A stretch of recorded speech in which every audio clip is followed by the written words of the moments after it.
trying to decide on, I'm studying a whole bunch of defensive backs, and I'm trying to. Well, he came in smaller than I thought at the combine. He did 181 pounds. He was only 5'11" too, wasn't he? Yep. He played. Boy, he's a physical human man. He and then Cam Taylor-Britt were my two favorites the last couple of years. Cam Taylor-Britt, yeah, he was a stud, man. He is so gifted, like just movement skill wise, so flexible.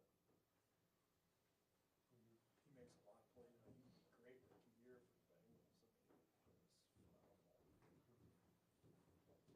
We'll see. I think he's gonna go real high. I can see sure. Like 9. Witherspoon. I think Witherspoon's gonna go high. Who was first, Gonzalez or Witherspoon? Gonzalez probably, and then Joey Ford. I think Joey Ford is going to be one that slides To 23. I can see that. Did we get your guy, Deontay Banks? I like Cam Smith better. At South Carolina. He's gonna be good. You're always grinding the all-22 on South Carolina. That's what you said. All of November last year. South Carolina. Beaver ball. Beaver ball, baby. Cam Smith's good.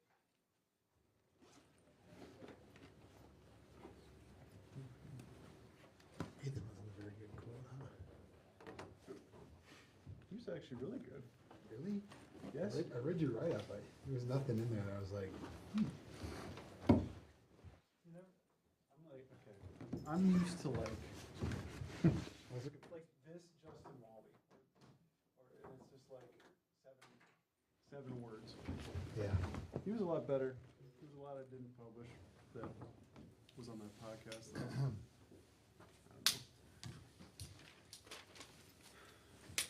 The bar to clear here is so incredibly low, is what I'll say, unless you think otherwise. No, I disagree. I'm not faulting you at all. I read it this morning. I was like, okay. No.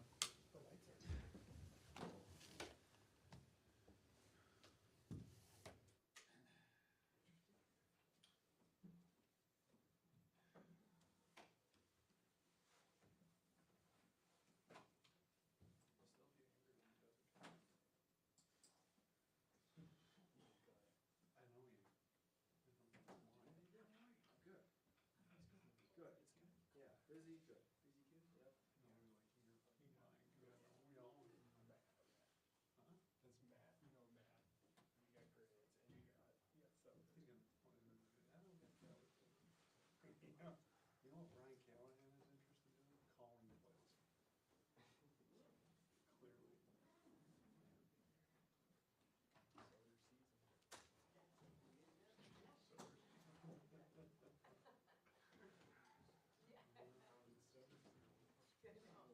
Mr. Greer, how are we? I don't know why you can find your content so it's job. I'm fired up. I would've let him on the bus.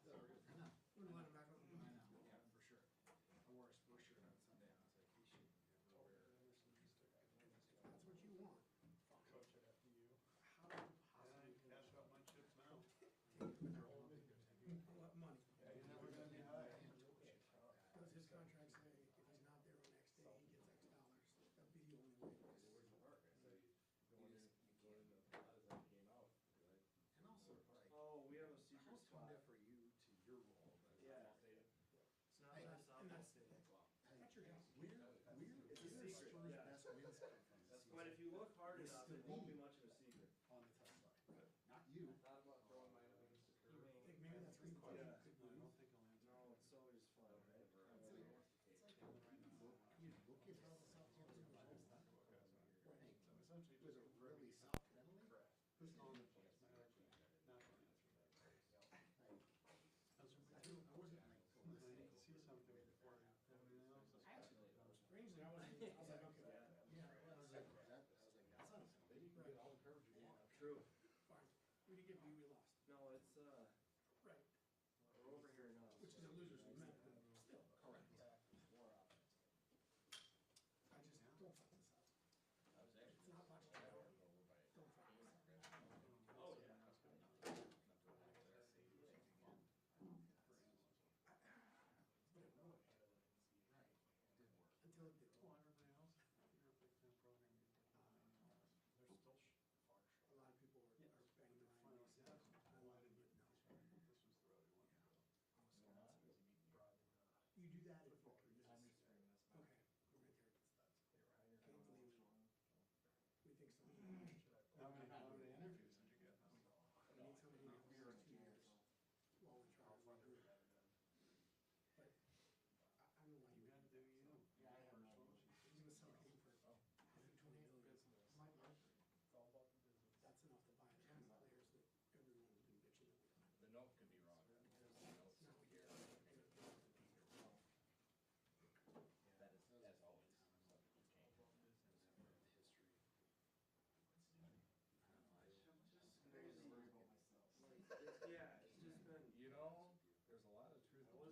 time of year I'm just in the best shape.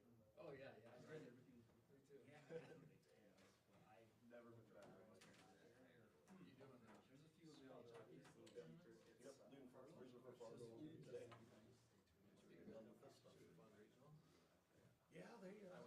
they passed those Minnesota teams. Right? Well, and then all three of the teams in it won the conference tournament, so that's. Yeah, it's not good shit out of there, please. Not at all. Not sure any of them are. I mean, you know, there's other reasons are for me too. Yeah. But it was kind of interesting to see that they do. You know, they kind of, they kind of, they didn't go by the bracket integrity by doing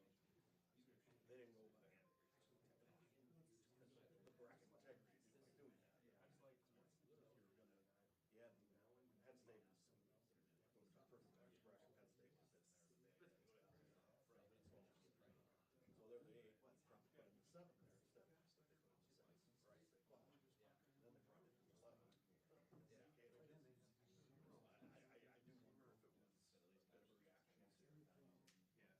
I do wonder if it was a bit of a reaction to 2 years ago. Minnesota kind of beat up last year. 2 years back. Yeah. Couldn't prove it wrong. No. I can't prove that they did it that way. Right. We don't know what they're doing there. What's in their hearts. Right. But it winds up where I would not be surprised at all the situations. I think Ohio State's going to come up. Michigan,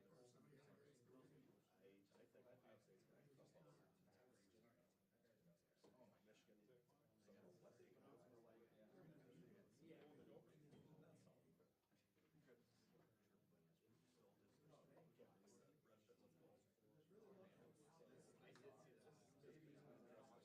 are like, yeah, the Gophers. Too bad they couldn't have it. Yeah, too bad that would have been one of these would have made the stand.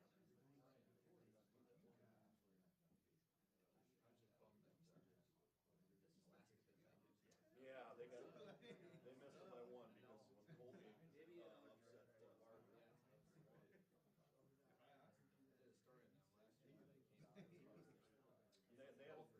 year when they came out. They had Gophers. And hopefully he's able to actually, talk about the first, it's a great story. Surviving and doing the second. And they would have small boy coaches because Johnny Sorensen. Well, I think, he saw that playing time was going to be tough here.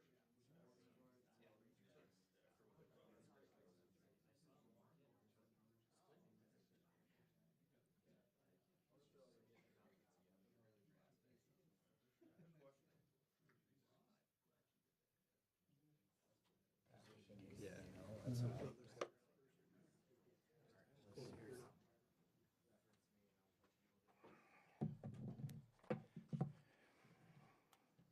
Thank everyone for being here. We'll start with the opening statement from Coach, and then we'll jump into questions. Yeah, happy spring, everybody. Second day of spring here in Minnesota. Feels like it. Just welcome to spring ball 2023. Glad to have you all back. Haven't spoke to you in a long time, so we get a chance to do that today. I told Paul to go a little extra, get some extra questions. First of all, just want to welcome Coach Don Plitzowitz, Plitzowite, coming from West Virginia. Had a chance to talk with her yesterday. I had a great conversation with her. You talk about energy.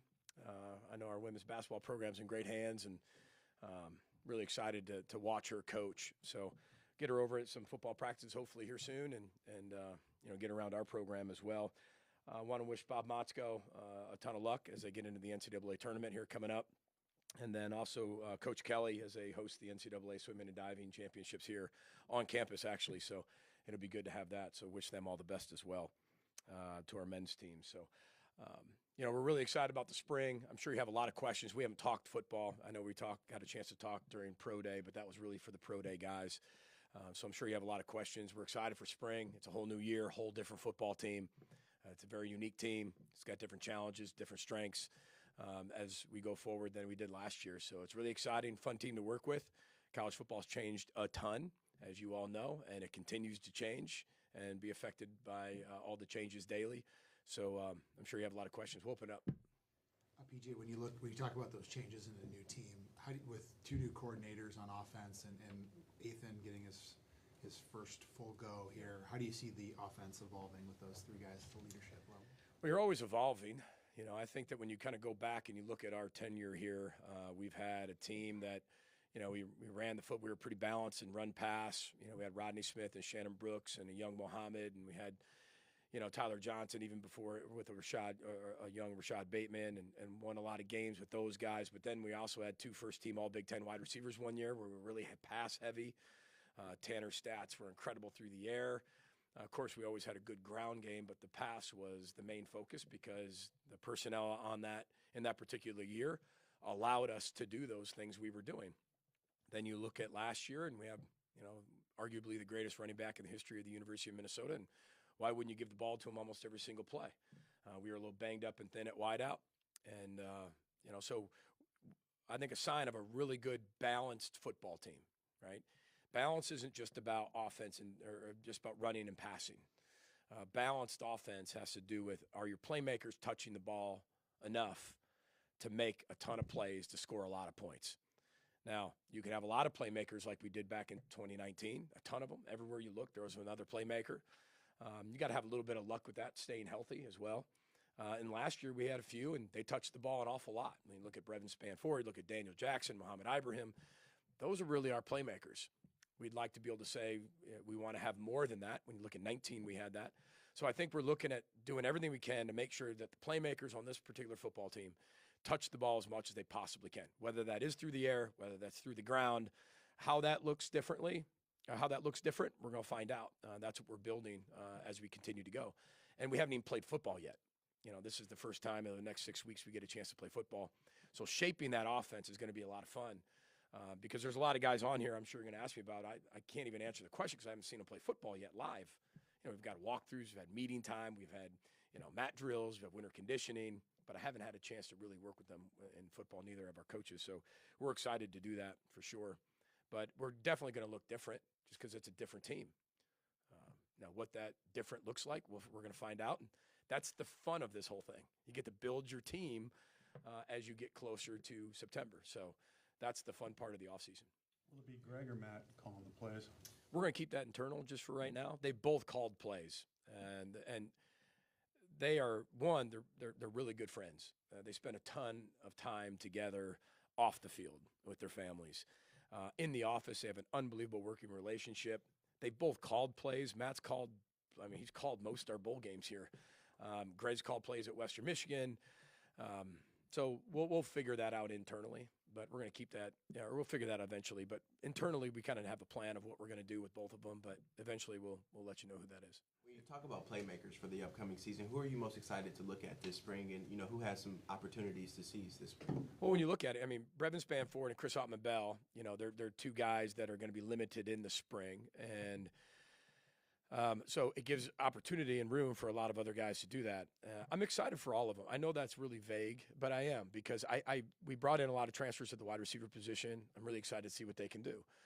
We've got some young up-and-coming running backs, you know, the Zach Evans of the world, and you know, the Darius Taylors of the world. And you know, you have Bryce back. And you start looking at all those other guys that have done a ton of things for us. You know, then you have a different quarterback. You know, we've always kind of had Tanner, and we knew what Tanner could do. I think everybody's seen a glimpse of what Ethan can do, and then it's like, okay, well, where do we go from there, and how do we continue to evolve the offense, to Andy's point, with the playmakers that we have. And we look at everybody as playmakers. So even our offensive line is going to be a little bit different and more unique than it's been. So I'd like to be able to sit there and just give you specific names of guys we're really excited about. I'm excited about all of them because they're all growing. They're working incredibly hard. We've had some guys leave. We've added some guys, but that's going to happen. You're going to see that happen throughout the entire year. I mean, that's what makes college football so unique. It used to be one time a year. Now you're having it basically 3 times a year, where you're having these free agent markets every, you know, third of the year. Your team changes somehow, some way. We're talking everybody.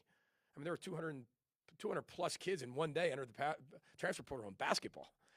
I think there's only 13, 14 scholarship players in basketball per team. So think about how many kids are doing it. So again, you don't know what your team's truly going to look like roster-wise probably until like July 1.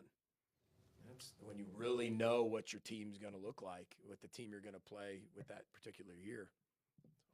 PJ, how do you make the co-coordinator thing work? Because you've got that title now on defense too. As far as just leadership responsibility during the week and on game day, what are the? Well, ultimately, what will happen is when I give the co-coordinator titles, eventually one guy is going to call plays. I mean, Joe Rossi calls plays, on defense, and then offensively, we'll announce who's going to be able to do that once we get there. But they're both very capable of doing it. I just want to keep that internal on offense for a while. But the co-coordinator, it's also stuff that as you develop coaches within your program, you want to make sure we're not just developing players, we're developing men, we're developing coaches. I want them to be, coordinators, head coaches one day. So you give them the ability, and they might have a different responsibility than the actual play caller, but they have that pressure, and they have the ability to design it. They have the ability to design practice. They have more responsibilities. Doesn't mean they're actually calling it as well, because I think at the end of the day, one guy's got to be able to call it. But the kind of helps you develop those guys as coordinators, the guys who want to do that. What's impressed you about Sean Tyler at Western Michigan since he's been here? Yeah, Sean's one of those running backs that, that we talked about, we're really excited about having. And also Max Grant, I think, has had a great offseason as well. So Newt can throw Newbin in there too, and he's one guy that can do a ton for us. But, Sean can really run. And I haven't had a chance, again, to work with him personally, but we have guys on our staff who did work with him personally and know how good of a player he can be. He's got legit speed. I mean, he is tightly wound. He's twitched. He's explosive. He can work really well in space. I mean, he's a jitterbug, and he's really strong. So, but again, when you throw other guys in there, it's going to be you remove Mohamed Ibrahim from the situation, and then you see all these other young guys. And Bryce is a guy who's been there a long time. But then all of a sudden, we're going to find out what Darius can do. We're going to find out what Sean can do.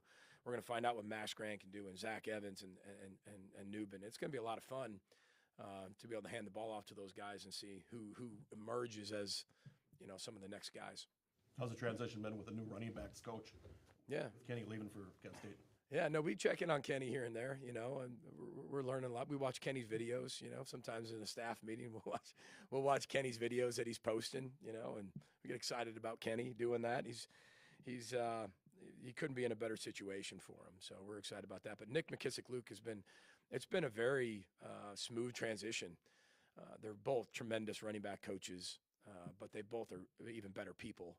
And I think Nick McKissick-Luke has walked into that room and has really just kind of taken over where Kenny left off, to be honest. I mean, they have a lot of shared philosophies. They know each other, and our system kind of fits what they did at Northern Illinois. They ran the ball at Northern Illinois too. And he played running back, and started at Alabama, then moved on with his career. But when you play the position, then you also coach a position. I mean, you know what you're looking for. He's just got a great opportunity to develop some really good running backs, I think, that are young. You mentioned wanting to improve the consistency of the pass rush.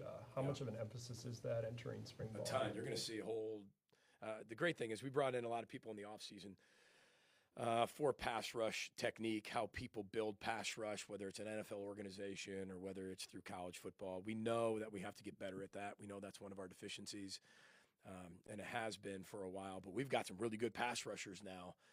And I feel like now we can really develop them. And so we're going to have periods of practice, just like you've seen like the program period, which is the ball program, the ball period.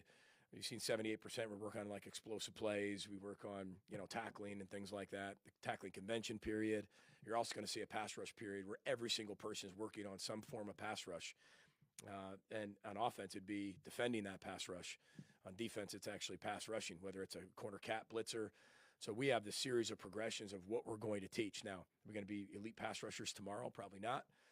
But as we progress, there's a spring development, there's a summer development, and then there's going to be a training camp development to that. And then hopefully, we elevate our game come fall. A lot of publicly vocal leaders are leaving the program, Tanner, John, and but are there any players stepping up that you're seeing maybe into that more vocal leadership role? Well, I think that's what we want to be able to create. I think sometimes when you have some vocal leaders who have been there for a long time, it keeps the next vocal leaders a little quieter. And then once they leave, it's like taking the jar off of the grasshopper, the top off the jar of the grasshopper, eventually can jump out. And I think that's what we're looking for. You always want that from your quarterback. And I think everything starts and ends with your quarterback. It's one of the most important positions in all sports. And I think right now, Cole and Nathan done a really good job of being very boisterous on that side. Cody Lindenberg and Tyler Newman. Tyler Newman has no problem making his voice heard. I think we all know that. But even Justin Wally has been able to do that as well. And Kyler Baugh up front. So we've Danny Strigow.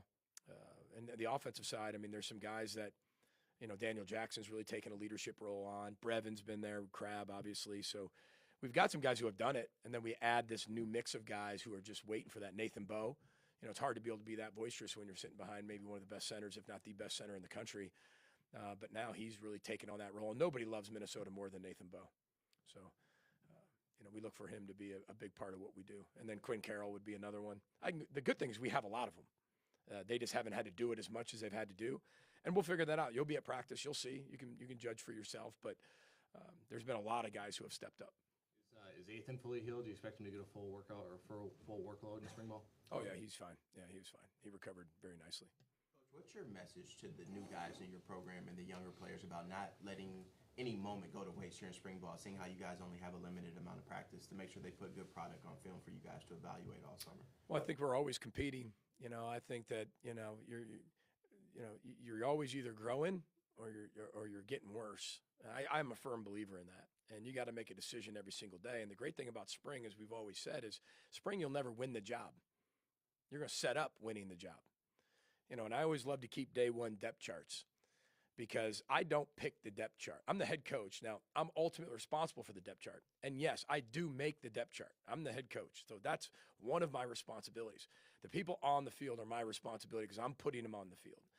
But players make the depth chart. I love day one depth charts because when you get to day 15 of spring ball, when you remake the depth chart, a lot of times that guys that were number one, well, they're not number one anymore. And that's not my fault. So you got beat out. And that's what's so fun about being able to create competition constantly. And I think that's what even happens with the portal of new guys constantly getting to come in. When guys left your program, you couldn't bring them in until the following next recruiting class. Now you can constantly bring them in. And it creates this competition constantly. There's always going to be 85 scholarship players. It's not going to be like, we lost 6 guys, 7 guys. We're going to be at 77 scholarships. We're going to fill those somehow, some way, either with walk-ons or we're going to bring them in with the transfer portal. And, Mike McCarthy used to sit there and say this to us when I was a San Francisco 49er and he was our OC. Coaches' jobs are to teach and demand. Players' jobs are prepare and perform, football-wise. Right? At the end of the day, we're here to teach and demand a certain way of doing something, which is getting harder and harder and harder to do because of where we are in our society. Holding people accountable, keeping them with high responsibility, that's getting harder because everybody takes offense to everything. It's hard. It's just harder to do. So you've got to do it in a very unique way without damaging the integrity of your program, the integrity of the university, the standards and the values that you uphold, and get them better every day as a man, husband, father, football player, a student, athlete. I mean, it's getting a little bit more challenging. And the ability for people to just, if they do get disciplined or they don't do something right now, okay, I'm leaving. And throw that in the mix, right? It's a very unique time. So, and then it forces you to evolve as a coach. So, long answer to your question, but there's a lot of pieces to that when you're talking about developing your team, because it's not about just this, us, we're a life program, we're not just a football program. So for us, those are the challenging pieces, especially accountability in 2023, holding people accountable for the standard of what they say they want for their life, and if you want to be a YouTuber, good, but there's the best YouTuber and there's the worst YouTuber. So when my son says he wants to be a YouTuber, I'm like, great. Well, then you're going to be the best YouTuber there is. There's a price to pay to be the best YouTuber. And you need followers. You need great content. You need to know what the heck you're doing. You got to work really hard at it. I'm sure. I've never been a YouTuber, so I don't know what that is. But I bet you the best YouTubers out there, they're really good at what they do, and they work incredibly hard at it. It's the same thing. So sometimes we take this generation, put them over here and say, well, they do this, they complain. But that's not true. They just have different things, just like our parents, when they talk to us about whatever music listens, that stuff. Same thing. Your son and daughter's on a computer and they're like, that stuff. There's value to that if they're working at being the best in whatever they want to do. But being their best is what the focus should be, not the best. The best is subjective. PJ, what's the status of Dalen Wright with the program? He's no longer on the roster.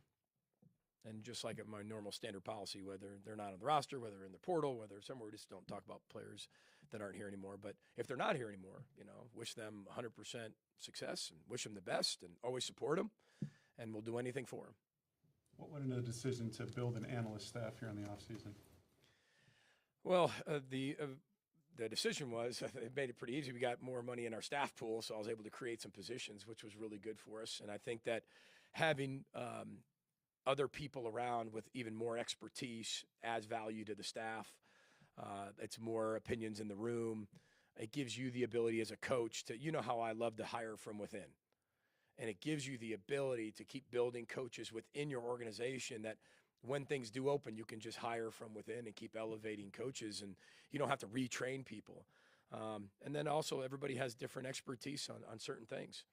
And the way college football is changing, whether it's defensively or offensively, the systems are changing. It's good to have more input.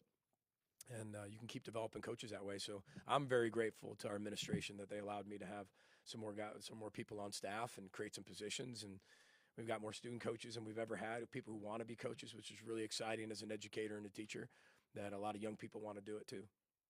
Along those lines, how's Winston been now as you're a former player who's now back already? We had a number 46 reference today in our defensive room. So he's not too far removed from being a player, which is crazy because when I watch him coach, it energizes me. And that takes a lot. He is so young, but age is a number. That just proves it's a number. You would think Winston has been coaching 30 years. The attention to detail, the way he teaches, the way he motivates, his energy level, his detail, his organization, his confidence in what he believes in, the way he handles himself. We all love talking to Winston as a player. He was easy. He'd come up here. He was a great interview. He's that way as a coach with his players. And I think one of the best attributes you can have as a coach is, do your players want to play for you? And I know this. With the 3 months he's been here, our guys want to play for him. And there's been a completely different energy shift, right? And attention to detail and want to and togetherness inside that room. And that's a direct reflection of Winston. And as hard as he worked as a player, because he was never the best player, right? But he made himself a great player because of how hard he worked. He does the same thing as a coach. But like I said, I went into his room the other day and I sat there and I told the entire staff, I said, if you want to watch one of the best position meetings, you need to watch Winston's. And the great thing, Grimmy, what I can do now is I say that about a lot of our coaches. You can watch, feel free. I'll let you in there. I'll let you sit in Danny Collins' meeting one day, and you'll watch how great of a teacher Danny Collins is. And you'll see how great of a teacher Joe Rossi is. And you'll see, what a great teacher Winston is. And you're going to see what a great teacher. We have great teachers. It's so fun to watch them. And especially when you've coached them. And then you knew they wanted to be a coach. And then you have the opportunity to help them in their careers. He's a special one, that's for sure. You gave him the but we'll see how the D-line plays first. You gave him the newcomer coordinator title. Yeah. What goes into that? What does that look like? I'm getting older, and not saying that I'm getting older in age where it's ending for me. It's just, as we had the conversation about YouTubing, and I asked my kids, there's just so many people. I was with my kids the other day. We were on spring break, and they're like, Dad, you ever heard of this guy? I was like, who? This guy. He's like the most popular X, whatever it was. And I was like, no, I never heard of him. Have you ever heard of this guy? Never heard of him in my life. How do you not know this guy, Dad? So you're looking like, wow, and I'm pretty connected, right?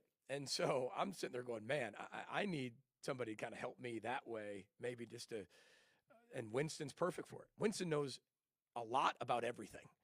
And so I always think, too, when guys come in, and they're coming at different periods, head coaches a lot of times aren't here certain times of years. Even when players come in, whether we have Big Ten meetings somewhere else, or you're on donor trips, or you're somewhere else, it's good to have somebody back here, like an assistant head coach, that could really help the young guys. And I think somebody who played the position, played at this school, as an alum of this school, played in this culture, there's nobody better to help the young people keep elevating and develop and transition from high school to college than Winston. So I do that. And, Garrett and I kind of run a lot of our newcomer meetings and their orientations when they get here, because there's a lot of them. But it's nice to be able to have Winston be able to take some of that over too and have that connection with somebody who actually played here, who actually went through the program as a player. And so that's why we gave him the title. And, it was within like a week he had the job. I'm like, I got to give this guy some type of title because he's that good. And so that's what we came up with. And it's a perfect role for Winston. What did you like about the background and perspective of Andrew Soder? Yeah, very diverse, very different than what we do and how we've done it, but gives us a lot more options, more opinions. Again, very detail-oriented guy, played the position of tight end, called plays at San Jose State, called plays back at Kent. So it was great to have that type of system come into our offense just to be able to help us with some things that we want to do possibly in the pass game too. And as we keep evolving with this particular team, but he's a really good recruiter, really good man. We're really excited to have him. PJ, do you anticipate continuity at certain tackle spots, and how does the interior look? Yeah, we're going to move a lot of things around up front. Us, we play 8-9 guys. You're going to have 5 starters, and then you're going to find rotations. Like one year we had 6, I said we had 6 starters, right? Because we had a lot of offensive linemen. But what a lot of these guys can do that are this particular team is they can play tackle, but they can play guard. Some can play center as well. We're just going to find where do they fit best for the 2023 season. And we're going to find that out in spring. But you're going to see a lot of people. So you'll see Nathan Bowe play center, play guard. You're going to see J.J. Gade play tackle, but play guard. You're going to see Martez Lewis play tackle and guard. Quinn Carroll can move all around. You're going to see, even young guys like Greg Johnson's come in here and really kind of accelerated, made us accelerate his growth fast. And you're going to see Tyler Cooper compete at different spots. So I'm excited because there's a lot of competition out there. You look at a guy like Tony Nelson, who redshirted last year. He's leaps and bounds ahead of where he was last year. Ashton Beers, tons ahead of where he was. And then you obviously have I think Ariante will be, pretty much that left tackle position. We probably might not move around Ariante a little bit. He wants a little tight end, though. He wants the ball here and there. So we'll see. I told him we'll see. But I think through the O-line, I think it's going to be a little bit more, let's see who the best 5 are at which position are the best 5 best at. Take 1 or 2 more. How do you feel about your linebacker depth right now? I like it. I have to see more on the field to like it more for how far guys have grown. But that's what you have the portal for if you need it, to be able to add some depth. But I love where Cody Lindenberg's at. I think Devin Williams has had one of the best off seasons amongst anybody. You look at a Maverick, you look at a Gerlach, you look at guys like that. Seelig came in here as a transfer. We're expecting big things from him, but I still haven't worked with him yet. We probably weren't going to take another linebacker, and then we had one transfer from the linebacker position. So, again, you want to be able to fill that number with somebody. But right now we're just going to see what that looks like, see how far the guys have come that we have a lot of faith and hope and aspiration for, and a lot of confidence in, see how they go through the spring. What stood out when you were evaluating Crooms and Spencer? Yeah, I think it was just the ability to one, play in space, create space when they didn't have it, the ability to make a lot of plays, not only just routine catches, but big catches, contested catches, 50-50 balls, and they play with incredible confidence. And again, this is never going to stop. You're going to keep bringing competition into the program. I mean, it happened before in college football, but it was just a one-time thing. Now, like I said, it's happening 3 times a year. And, when players leave, you're going to bring players in. It's just part of it. You're going to look at your roster and, we're still a high school development team, though. You got to realize that. I mean, 80-90% of our guys are all high school players, and we're going to develop them. But sometimes when they get developed, they take off and leave. So you've got to be able to replace that with more mature player, that the ones that you're expecting to play at a more mature level, when a mature guy leaves, you want to replace it with a mature level. Sometimes when a younger guy leaves, you can replace it with a younger guy. So I think that's the give and take of all of that.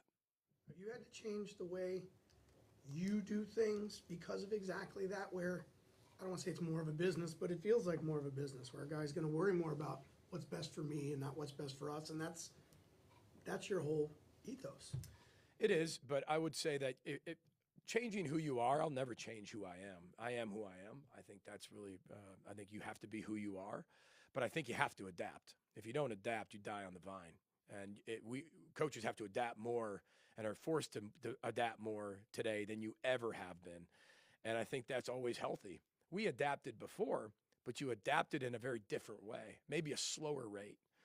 It forces you to adapt even at a faster rate because you don't know what your team's even going to look like before, a month to 2 months before you actually have to play a game. So we will never treat this like a business. We never have treated it like a business, nor will I ever do that. I will never change that way. This will always be a life program. Academics, athletics, social, spiritual. When it's a business, it's about the bottom line. This is not that way. Kids are not businesses to me. This is still an educational system, a university, a school. We're still coaches and teachers, and there's still students and peers and players and student athletes. So to me, that will never change the way we're running our program, but we will adapt how we do it. We'll adapt as times change because I think you have to do those things. But it's forced me to be a better coach, a better teacher. It's forced things that maybe I'm not good at to be really good at or to be better at. I've told you this before. I'm not a very patient person, and I'm not sure I'll ever be patient. But I can be more patient tomorrow. And if I wasn't today, then I'm going to work on it to be better tomorrow. And I think that's what it forces you to do, and to have a different maybe perspective of the things that are happening. Kids aren't leaving. It used to be, last thing I'll say, because this will make sense. It used to be if a kid left a program, all of you would ask me, like, what happened? What's wrong? What's wrong with the program? There's something going on inside there, right? Now I think that's very different. Now it's just second nature. A guy leaves. We all want guys to have better opportunities. We want them to be able to go to the NFL. If a guy's not playing, he has the option to leave. If he doesn't fit, he doesn't stay in a place where he doesn't fit for 3-4 years and waste that time and then become combative with coaches and peers. And you don't have time for that. And this allows people to get to where you fit. So it may be a little bit more, even more now of a selection process than it was just a recruiting process. But I think you have to keep adapting. And that's the exciting part about it, though. But to say that, I'm never going to look at it from the eyes of how we look at a football program, I mean, it's still a life program and always will be. Coach, a question I have for you. How has the NIL impacted you so far in recruiting in terms of has it hurt you, or are you guys benefiting from the NIL? Well, I think it's just like the transfer portal because it gets lumped into those changes of college football. We've benefited off NIL. We've benefited off the transfer portal. And we've been hurt by the transfer portal and hurt by NIL. So I think it's give and take, and every program deals with it. But I do think I can speak on this. Our players are tremendous with the NIL. I think they do a great job with doing it here on campus, having the resources that they have, living in a major media market with major corporations and major businesses, and even a lot of small businesses who have really linked up with our players for platforms, for resources, for their brands, for whatever they're doing. It's been very healthy that way. And you could look at it two different ways. You're going to give a lot of these young people a lot of money and they're not going to do very well with it. Or you can say, hey, they're going to have a lot of money at a younger age. If you have the right programs in place, but it's not looked at as a business and you have an educational system behind that. Think about if we all started making way more money at 17, 18 years old. One, how more fiscally responsible maybe we would all have been instead of making those decisions and those mistakes at 25 to 30. Maybe they can get them out of the way. And if not, if they're making the good decisions, which you hope your life program's helping them, then you can actually help them take that money and invest it, do really smart things with it, give it away, open their own 501c3s, charities, do things and do good with it. Right? So, I mean, there's a lot of things that can elevate your life or destroy your life, and they're all pretty much the same thing. It's just how you use it. So, but again, it's one of those things in college football that make it very unique and different. I think young people are picking schools a little bit more based on packages that you have instead of just saying, where's the best fit? But again, for me, it'll always be the best fit. And it kind of weeds people out pretty quickly based on what your belief is and who you are as a person, how you run your program. So that's what I mean. It's constantly moving. there's nothing boring about college football right now in our profession. So that's for sure. But I look forward to sharing our team with all of you. I look forward to seeing you at practices. Look forward to doing this a lot more. So I think you'll enjoy this football team. They're fun to coach, and we'll find out what they can do here soon. So row the boat, Sky Mile, go Gophers. Happy spring. See ya. You can make that work. I don't even know what that means. I think you're gonna make it fly. Oh, perfect.